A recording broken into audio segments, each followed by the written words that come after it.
Telugu Desam party కూటమికి ప్రజలు ఒక అపూర్వ విజయాన్ని ఆంధ్ర రాష్ట్ర చరిత్రలో ఎప్పుడు ఎక్కడా జరగని విధంగా 57% ఓట్లతో 164 సీట్లతో అధికారం అప్పచెప్పారు.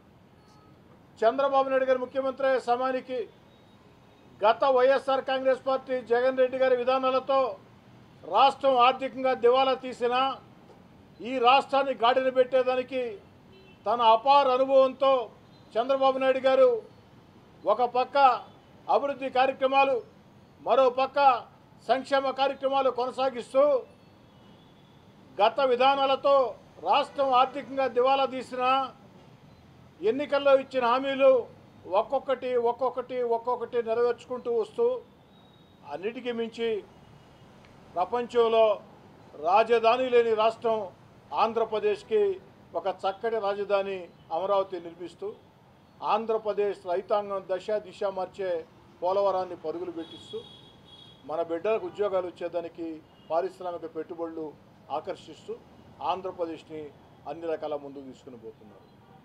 చంద్రబాబు నాయుడు గారు ముఖ్యమంత్రి కాకుండా ఎవరు ఈ రాష్ట్రానికి ముఖ్యమంత్రి అయి ఉన్నా ఒక్కరోజు కూడా ఆంధ్ర రాష్ట్రంలో కనీసం ఉద్యోగస్తులకి జీతాలు ఇచ్చే పరిస్థితి కూడా ఉండేది కాదు. అలాంటిది చంద్రబాబు నాయుడు గారు తన బ్రాండ్ ఇమేజ్ పరిపాలనా దక్షతతో రాష్ట్రాన్ని ముందుకు తీసుకుని పోతున్నారు. మరి వైఎస్ జగన్మోహన్ రెడ్డి గారు ప్రజలు ప్రతిపక్షం హోదా ఇవ్వకున్నా కేవలం 11 స్థానాలు ఇచ్చినా ఈనాడు ఒక్కసారి వెనక్కి తిరిగి ఆలోచన చేసి నేను ఆంధ్రప్రదేశ్ ముఖ్యమంత్రిగా ఆంధ్ర రాష్ట్రాన్ని సర్వనాశనం చేశాను, చంద్రబాబు నాయుడు గారు రాష్ట్రాన్ని ముందుకు తీసుకుని పోతున్నారు, అభినందించుకున్నా పర్వాలేదు, శాపనార్థాలు పెట్టే పరిస్థితికి దిగజారటం నిజంగా అత్యంత బాధాకరం. మరి జగన్మోహన్ రెడ్డి గారు నెల్లూరు పర్యటనకు విచ్చేసి ఈడ ఎంత విచిత్రం అంటే రాప్తాడులో వైఎస్ఆర్ కాంగ్రెస్ పార్టీ నాయకులు కార్యకర్తలు జనాల్ని సమీకరించి హెలికాప్టర్ విండ్షీల్డ్ పాల్గొడితే పోలీసు వైపులేమంటారు. గుంటూరులో జగన్మోహన్ రెడ్డి గారి కారు దుర్మార్గంగా ఒక అమాయకుడి ప్రాణాలకి బలైతే పోలీసులు వైపులేమంటారు. అంబులెన్స్లో జరగరాని సంఘటన జరిగితే పోలీసులు వైపులేమంటారు. మరి ఇక్కడ నెల్లూరులో పోలీసులు అన్ని రకాల చర్యలు తీసుకుని వందలాది మంది పోలీసులను పెట్టి వారికి రక్షణ కల్పిస్తే ఆంక్షలు అంటారు. ఒక పక్క మీరే అంటారు పోలీసుల వైఫల్యమని, పోలీసుల సెక్యూరిటీ ఇవ్వకుంటే, మరో పక్క మీరే అంటారు పోలీసులు అడుగడుగున ఆంక్షలని.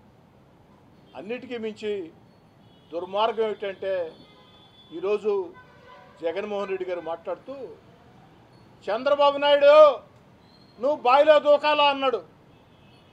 సాధారణంగా ఎవరిని కూడా నేను ఏకవచనంతో మాట్లాడటం ఇష్టం లేదు, నా రాజకీయ జీవితంలో ఎప్పుడూ లేదు. కానీ మా నాయకుడు చంద్రబాబు నాయుడు గారిని జగన్మోహన్ రెడ్డి గారు బావిలో దూకమన్నారు కాబట్టి నేను కాస్త ఘాటుగా చెప్పదలుచుకున్నాను. జగన్ రెడ్డి బావిలో దూకాల్సింది చంద్రబాబు నాయుడు గారు కాదు, బావిలో దూకాల్సింది జగన్ రెడ్డి నువ్వే. జగన్ రెడ్డి బావిలో దూకాల్సింది నువ్వే. ఎందుకంటే రాష్ట్రాన్ని నీ హయాంలో దివాలా తీసిన ప్రపంచ స్థాయిలో ఆంధ్రప్రదేశ్ ఒక భ్రష్టు పట్టించిన ఈరోజు చంద్రబాబు నాయుడు గారు ఆ వయసులో కూడా అహోరాత్రులు కష్టపడుతుంటే ఆత్మ పరిశీలన చేసుకొని ఆత్మ న్యూనతాభావంతో జగన్ రెడ్డి నువ్వు దూకాల బాయిలో, జగన్ రెడ్డి నువ్వు దూకాల బాయిలో మాట్లాడితే అడ్డంకులు అడ్డంకులు అడ్డంకులు అంటారు. ఇవి కాదయా అడ్డంకులు అంటే. గత వైఎస్ఆర్ కాంగ్రెస్ పార్టీ ప్రభుత్వంలో లోకేష్ గారు పాదయాత్ర చేస్తుంటే అడుగడుగున అడ్డం పడ్డారు, మైకులు లాగేసుకున్నారు, లోకేష్ గారి స్టేజీలు ధ్వంసం చేశారు. ఆఖరికి లోకేష్ గారు నడి రోడ్లో మైకులు లేకున్నా స్టూలు వేసుకుని ప్రజలను ఉద్దేశించి మాట్లాడుతుంటే ఆ రోజు అధికార మదంతో జగన్మోహన్ రెడ్డి గారు ఆ స్టూల్ కూడా లాగేశారు. అక్కడ తాగావా? లోకేష్ గారి పాదయాత్రకి కనీస భద్రత ఇచ్చావా? తెలుగుదేశం పార్టీ కార్యకర్తలు, తెలుగుదేశం పార్టీ వాలంటీర్లే దాన్ని సమన్వయం చేసుకున్నారు. ఆఖరికి నీ పోలీసులను పెట్టి ఏం చేయించావు? ట్రాఫిక్ ఇష్టారాజ్యంగా నడిపించావు. అయ్యా జగన్ రెడ్డి, అంతేకాదు ఆ రోజు లోకేష్ గారి వ్యక్తిగత సిబ్బంది మీద దుర్మార్గంగా హత్యాయత్నం కేసులు పెట్టి జైళ్ళలో పెట్టించావు. అనేక మంది ప్రజా పోరాటాల గీతుల్లోకి వస్తుంటే హౌస్ అరెస్టు చేశావు. మీ యొక్క నాయకత్వాన్ని ధిక్కరించి 16 నెలలు మీ యొక్క పరిపాలన ప్రశ్నిస్తూ వీధుల్లోకి వస్తే నన్ను ఎన్నిసార్లు హౌస్ అరెస్ట్ చేసావో మీకు తెలుసు. ఈరోజు గగ్గోలు పెడుతున్నావు నువ్వు. మేము నిజంగా వేధించాలనుకుంటే అధికారంలోకి వచ్చిన వెంటనే కేసులు బనాయించుండేవాడు. కానీ చట్టం మీద మాకు నమ్మకం ఉంది. చట్ట ప్రకారం ఏదైనా జరగాల అన్న ఆకాంక్ష ఉంది. ఏమయ్యా జగన్ రెడ్డి గారు, ధూళిపాళ నరేంద్ర గారు శాసనసభ్యులు, సీనియర్ శాసనసభ్యులు, వారు కూడా అనేకసార్లు శాసనసభ్యులే. అచ్చెన్నాయుడు గారు సీనియర్ నాయకులు, ఆఖరికి చంద్రబాబు నాయుడు గారు, వీరందరి మీద ఎన్ని కేసులు పెట్టావు? కొల్లు రవీంద్ర గారి మీద దుర్మార్గంగా హత్య కేసు పెట్టలేదా? పత్రికా విలేకరుల మీద కేసులు పెట్టలేదా? రఘురామకృష్ణరాజు మీద దారుణంగా దాడులు చేయించలేదా? నా మీద కేసులు పెట్టలేదా? అయ్యా జగన్ రెడ్డి గారు, ఈరోజు కొత్తగా దొంగతనం చేసిన దొంగ దొంగ దొంగ దొంగ నరిచినట్లు ప్రజాస్వామ్యం ప్రజాస్వామ్యం ప్రజాస్వామ్యం ప్రజాస్వామ్యం. ఏమైపోయిందా ఆనాడు ప్రజాస్వామ్య స్ఫూర్తి? కానీ మాకుంది ప్రజాస్వామ్య స్ఫూర్తి. మా నాయకుడు చంద్రబాబు నాయుడు గారికి ఉంది ప్రజాస్వామ్య స్ఫూర్తి. అందుకే ఏదైనా సరే చట్ట ప్రకారమే జరగాల అని కోరుకుంటాం. మేము తప్పులు చేసి మేము వైఎస్ఆర్ కాంగ్రెస్ పార్టీ కాబట్టి మా జోలికి రాకూడదు అనుకుంటే అలా వీలు కాదు. ఏమయ్యా, లిక్కర్ స్కామ్లో కోట్ల రూపాయల డబ్బులు పట్టుబడితే దాని మీద ఈడీ సైతో రికార్డు కావాలని అడిగితే ఆ యొక్క ఈడీ కేసులు వస్తాయేమో, సిబిఐ కేసులు వస్తాయేమో అన్న భయంతో, మానసిక ఆందోళనతో జగన్ రెడ్డి గారు మీరు మాట్లాడిన ఉపన్యాసం తప్ప మరొకటి కాదు. ప్రతిపక్షంగా మీ నోట్లో నుంచి రావాల్సిన మాటలే కాదు. ఈరోజు మీరు చేసిన పని, గవర్నమెంట్ హాస్పిటల్ గోడని ధ్వంసం చేశారు. ఒక హెడ్ కానిస్టేబుల్, ఒక సాధారణ కుటుంబీకుడైన ఒక హెడ్ కానిస్టేబుల్ చెయ్యి ఫ్రాక్చర్ అయ్యే విధంగా మీ వాళ్ళు దౌర్జన్యం చేశారు. పోలీసులు ఆంక్షలు ఉంటే నడి రోడ్డు మీద మీ మాజీ మంత్రి ధర్నా చేశారు. మరి ఇవన్నీ మీకు కనపడలేదని అడుగుతున్నాను. కేవలం ఈడీ వస్తుంది, సిబిఐ వస్తుంది, ఆ యొక్క మానసిక ఆందోళనతో మీరు మాట్లాడే మాటలు తప్ప మరో మాటలు కాదు. జగన్ రెడ్డి గారు మరో మాట అన్నారు. మీరు వేమిరెడ్డి ప్రభాకర్ రెడ్డి గారు నాకింత నీకింత అని దోచుకుంటున్నారని. ఏమయ్యా జగన్ రెడ్డి గారు, నోరెలా వచ్చిందాయా నీకు? వేమిరెడ్డి ప్రభాకర్ రెడ్డి గారికి ప్రపంచంలో ఉండే ఆస్తులు ఎంత, సైదాపురం కాడ్జీ విలువ ఎంత? మరో 30 సంవత్సరాలకి వేమిరెడ్డి ప్రభాకర్ రెడ్డి గారికి చేతి నిండా ప్రపంచంలో ఉండే మైనింగ్ వ్యాపారాలు ఉన్నాయి. ఆఖరికి ఆ వ్యాపారాలు కొత్తగా వచ్చినాయి కాదు, మీ తాత వైఎస్ రాజశేఖర రెడ్డి గారికి మైన్లు ఇచ్చినోడు, మీ తాత వైఎస్ రాజారెడ్డి గారికి, మీ తాత వైఎస్ రాజారెడ్డి గారికి మైన్లు ఇచ్చినోడు వేమిరెడ్డి ప్రభాకర్ రెడ్డి గారు. అలాంటి వేమిరెడ్డి ప్రభాకర్ రెడ్డి గారు జిల్లాలో ఒక మంచి పరిశ్రమ పెట్టాలా అని ఆలోచన చేస్తే నువ్వు నీ వందిమా గదులు నీచాతి నీచంగా మాట్లాడి ఈరోజు వారు బహిరంగంగా ప్రకటన చేసి తప్పుకున్న పరిస్థితి. అసలు వేమిరెడ్డి ప్రభాకర్ రెడ్డి గారు నీ కుటుంబానికి ఎంత దగ్గర? మీరు రాజశేఖర రెడ్డి గారి మరణం తర్వాత చెంచల్గూడ జైల్లో ఉంటే ఉప ఎన్నికలు వస్తే వేమిరెడ్డి ప్రభాకర్ రెడ్డి గారు మీకు చేసిన సహాయం ఎంత? మీరు సాక్షి, నేను కూడా సాక్షి. 2014 ఎన్నికల్లో జగన్ రెడ్డి గారు, వేమిరెడ్డి ప్రభాకర్ రెడ్డి గారు మీకు చేసిన సహాయం ఎంత? మీరు సాక్షి, నేను సాక్షి, పార్టీలో చాలామంది సాక్షి. ఆఖరికి రాజ్యసభ విషయంలో వైఎస్ఆర్ కాంగ్రెస్ పార్టీ ఎమ్మెల్యేలు చేజారుతుంటే అన్నా విపిఆర్ అన్నా నువ్వైతేనే దీన్ని సమన్వయం చేసుకుంటావంటే ప్రతికూల పరిస్థితుల్లో పోటీ చేసిన వ్యక్తి 2019లో నీకెంత సహాయం చేసింది నీకు తెలుసు, ఆ దేవుడికి తెలుసు, రాష్ట్రంలో ఉండే వైఎస్ఆర్ కాంగ్రెస్ పార్టీ నాయకులు మొత్తం కూడా తెలుసు.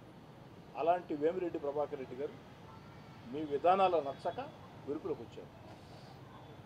మీ విధానాలు నచ్చక విపిఆర్ గారు బయటకు వస్తే ఒక్కసారిగా విపిఆర్ గారు దుర్మార్గుడు అయిపోతాడా? విపిఆర్ గారే కాదు, జగన్మోహన్ రెడ్డి గారు మేమంతా, నేను కూడా జీవితకాలం మీతో నడవాలని, జీవితకాలం జగన్ గారి వెంట ఉండాలని ఆరాటపడిన వ్యక్తులమే.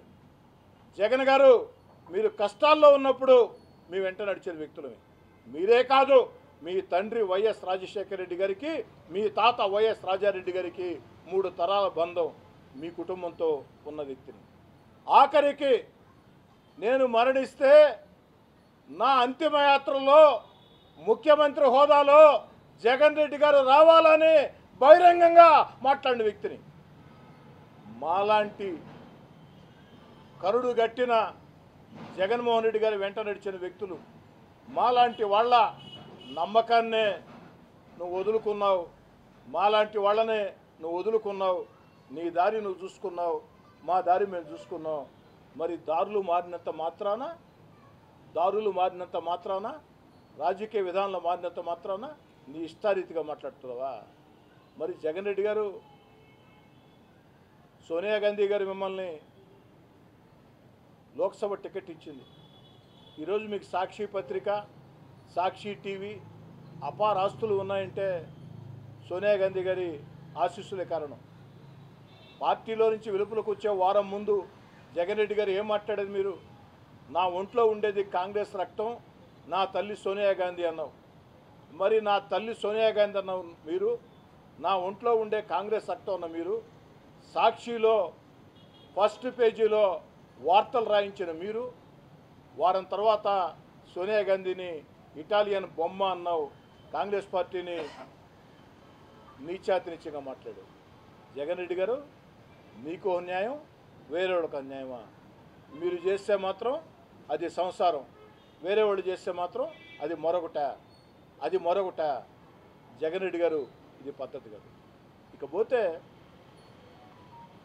జగన్ రెడ్డి గారు నెల్లూరు పర్యటనలో ఎంత నీచానికి దిగజారంటే, ఎంత ఘోరానికి దిగజారంటే, ఇందాకే మీకు చెప్పా, ఈడీ సిబిఐ కేసులు వెంటాడుతున్నాయి.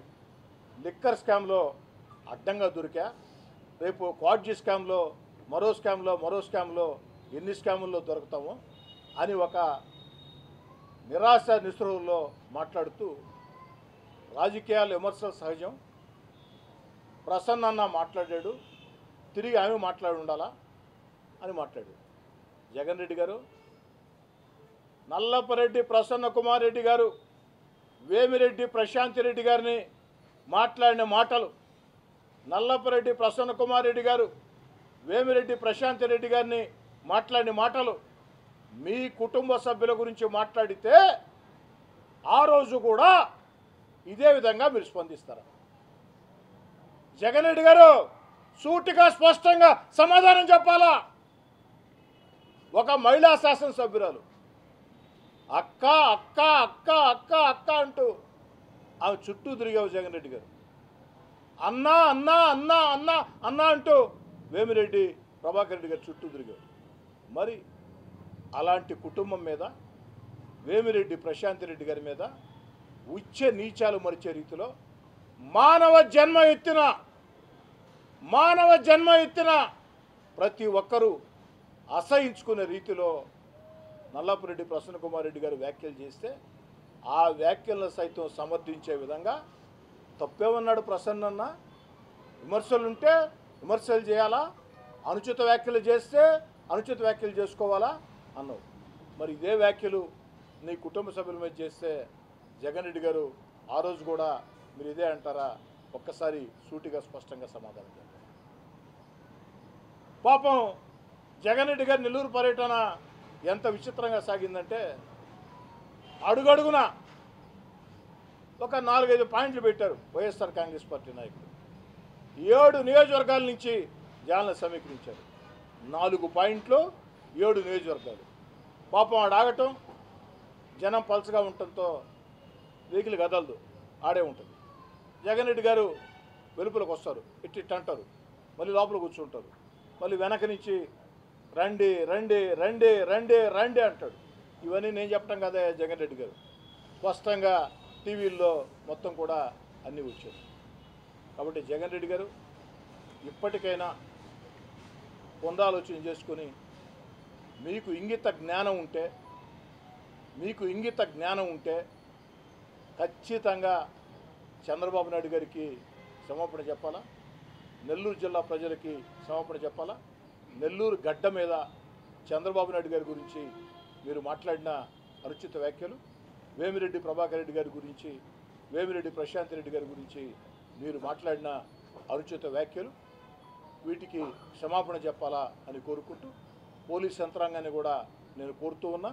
ఈరోజు జరిగినటువంటి వ్యవహారాల్లో ఎవరైతే ఆ యొక్క హెడ్ కానిస్టేబుల్ మీద దాడి చేసి చేయి విరగొట్టారో, అదేవిధంగా గవర్నమెంట్ గోడ ఎవరైతే పాల్గొట్టారో, ఎవరైతే నడి రోడ్డు మీద పోలీస్ యాక్టు ఉల్లంఘించి నిరసన ధర్నాలు చేశారో వారందరి మీద కేసులు నమోదు చేసి కఠిన చర్యలు తీసుకోవాలా.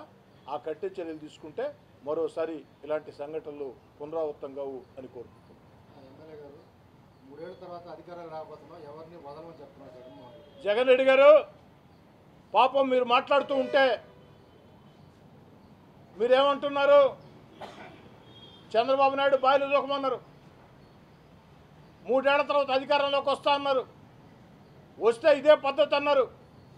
మీరు మాట్లాడుతూ ఉంటే మీ పక్కన మీ అనుచరులు రఫా రఫా రఫా రఫా రఫా రఫా రఫా అంటున్నారు.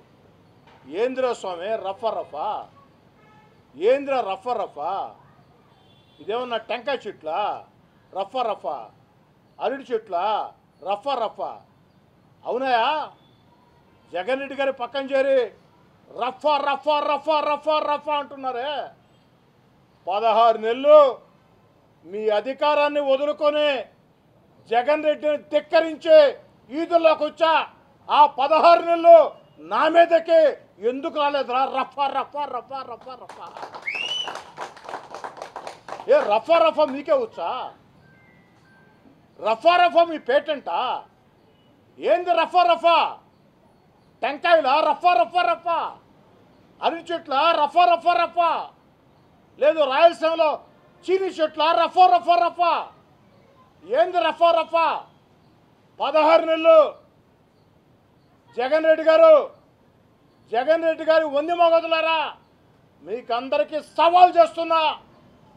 మీరు అధికారంలో ఉన్న వేళ సర్వశక్తివంతుడు జగన్మోహన్ రెడ్డి, తిరుగులేదనుకున్న వేళ మీ అధికారాన్ని ధిక్కరించి 16 నెలలు నేను నా వెంట నడిచే నాయకులు కార్యకర్తలు వీధుల్లోకి వచ్చాం. ఆ రోజు రఫా రఫా రఫా రఫా రఫా ఎట్టపోయిందిరా స్వామి? సినిమా డైలాగులు ఎందుకురా? సినిమా డైలాగులు దేనికి? మీరు రఫా రఫా రఫా రఫా అంటా ఉంటే మేమంతా శాంతి శాంతి శాంతి శాంతి అంటావా? చర్యకి ప్రతి చర్య ఖచ్చితంగా ఉంటుంది ఆయన. కాబట్టి సినిమా డైలాగులు వద్దు. రఫా రఫా అది సినిమా డైలాగు, నిజ జీవితంలో వద్దు నాయన. నిజ జీవితంలో రఫా రఫా అనే దానికంటే ఎదుటి మనిషిని ప్రేమిస్తే ఏమవుతుంది? మహా అంటే తిరిగి ప్రేమిస్తారు. ఎదుటి మనిషిని ప్రేమిస్తే ఏమవుతుంది? మహా అంటే తిరిగి ప్రేమిస్తారు. ఈ విధానంలో బోండి స్వామి 11 సీట్లు మీకు ఇచ్చినా, కనుచూపు మేరలో అధికారం రాదని తెలిసినా, ఈడీ కేసులు సిబిఐ కేసులు వెంటాడుతున్నా రఫా రఫా రఫా రఫా. ఆ 16 నెలలు మిమ్మల్ని ధిక్కరించి వచ్చిన రోజు ఎట్టబోయిందిరా స్వామి? రఫా రఫా రఫా రఫా. రాజ్యాంగ వ్యవస్థను చంద్రబాబు నాయుడు నాశనం చేస్తున్నాడు. దానికి సమాధానం ఇందాకే చెప్పేసి మళ్ళీ నేను వస్తే అదే చేస్తున్నాను. రాజ్యాంగ వ్యవస్థన్నా రాజ్యాంగ వ్యవస్థను నాశనం చేసి ఆయనేం కొత్త ఉంది? గత 5 ఏళ్ళు అధికారంలో ఉన్నాడు, అన్ని వ్యవస్థలు నాశనం చేశాడు. దానికి కేసు ఎదుర్కొంటాం. ఇంకేసారి ఇంకేమైనా ఉందా? అన్ని కవర్ అయినాయా? బ్యాలెన్స్ ఏమైనా ఉన్నాయా? రైట్. ఇది ఎటు కొనసాగదు సార్. 2 days 3 days తప్పకుండా ప్రతి ఒక్కరికి సమాధానం ఇస్తాం సార్. జిల్లాలో వైఎస్ఆర్ కాంగ్రెస్ పార్టీ నాయకుల దగ్గర నుంచి మాజీ ఎమ్మెల్యేలు ఎవరు లేరు కదా, మాజీ ఎమ్మెల్యేల కాడి నుంచి ఎమ్మెల్సీల కాడి నుంచి మాజీ మంత్రుల కాడి నుంచి అందరికీ సమాధానం ఇస్తాం సార్. రఫా రఫా రఫా రఫా రఫా ఏం స్వామి రఫా రఫా? సినిమా అది, సినిమా కాబట్టి 100 మందిని ఒకటే రఫా రఫా రఫా రఫా అంటాడు. రఫా రఫా రఫా అంటా ఉంటే శాంతి శాంతి శాంతి శాంతి అంటున్నావా? కాదు కదా. రఫా రఫాకి తిరిగి బచ్చరిగా ఉంటుంది కదా. రఫా రఫా మానేసి ఎదుటి వాడిని ప్రేమించండి. ప్రేమిస్తే మహా అయితే పోయేదేమి లేదు, తిరిగి మనల్ని ప్రేమిస్తారు. తెలుగులో న్యూస్ కి ఫాస్టెస్ట్ యాప్ ఇప్పుడు టోటల్లీ న్యూ అవతార్లో జస్ట్ 5 seconds లో కంప్లీట్ న్యూస్. సోషల్ మీడియాలో ట్రెండ్స్ కి one stop solution. Live TV app voice search option తో ఇప్పుడే డౌన్లోడ్ చేయండి లేదా అప్డేట్ అయిపోండి. యాప్ లింక్ డిస్క్రిప్షన్ లో ఉంది.